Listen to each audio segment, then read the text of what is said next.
Martha. So over on the Republican side, Governor Scott Walker's campaign is speaking out after the debate this week, and they're blasting what they say was CNN's agenda-driven coverage after moderators asked him just 3 questions during the course of Wednesday night's debate, and then they made the mistake, unfortunately, of leaving him off the graphic that included all of the other candidates the next day.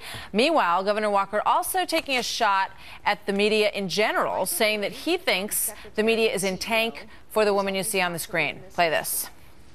I think going in, we knew the narrative, no matter what was going to happen, was that they were going to say Carly had a big night no matter what, and obviously they said that. I think the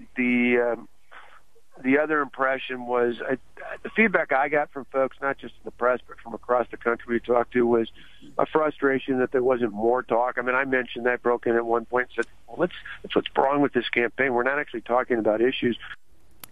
Bringing Chris Wallace, anchor of Fox News Sunday. Chris, good morning. Good to have you with us. Good to be here. What do you think about his comments about the agenda-driven debate, he calls it, and also that he believes that the media are in the tank for Carly Fiorina and would have liked her no matter what happened on that stage? I got to say, that just comes off to me as sour grapes. I think he has a legitimate complaint that he only got 3 questions. Donald Trump got 19.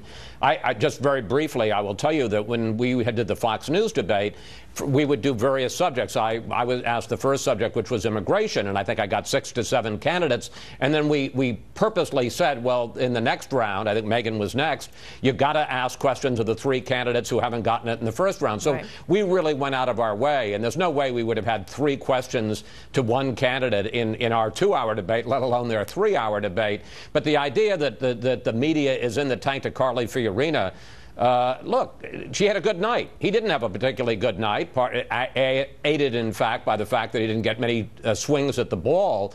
But his campaign before this debate was already in trouble. And yesterday he announced suddenly that, you know, he's really stopping a national campaign. He's going to campaign, put all of his eggs into Iowa.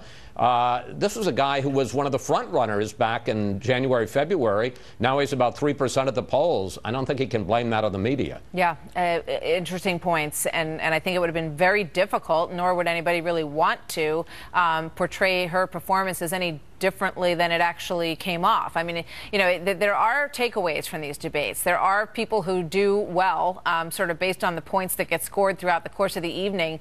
And it appeared, you know, very clear that she was one of those who did herself a service that night. And we'll see where it goes from there. The other big topic is whether or not Donald Trump, you know, will fizzle at all out of this. And I think, Chris, that everybody has been, you know, kind of careful, obviously, because things that it looked like would make him fizzle hadn't put a dent in him.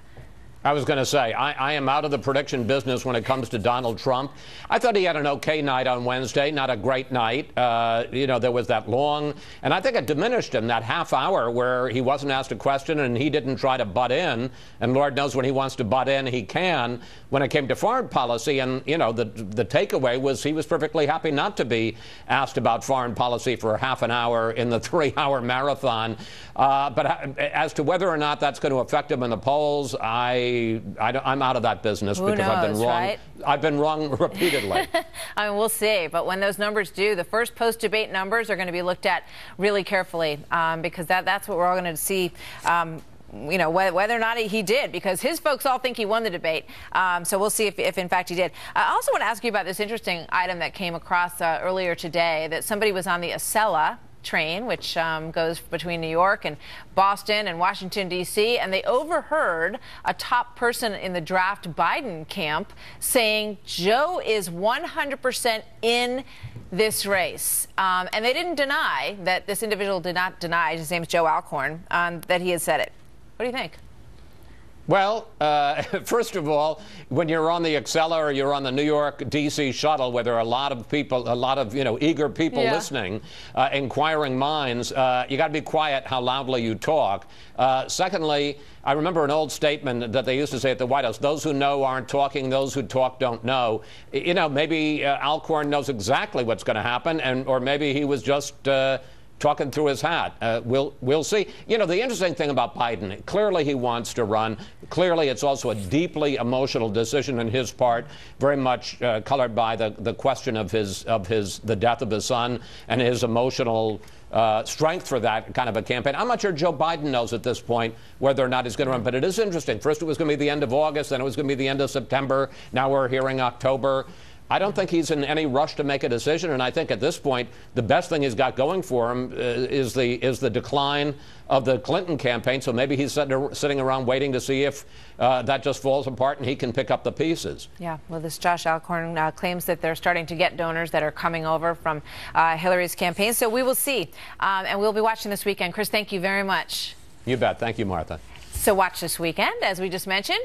Carly Fiorina is going to be on with Chris Wallace, Republican presidential candidate. She's going to discuss her performance at this week's debate and how she's going to handle the strength that she had coming out of that, and whether or not she can get it to translate into some real numbers, because that's going to be the test when we see these new polls coming out, hopefully next week. Apparently Chris Christie last hour had some questions for her.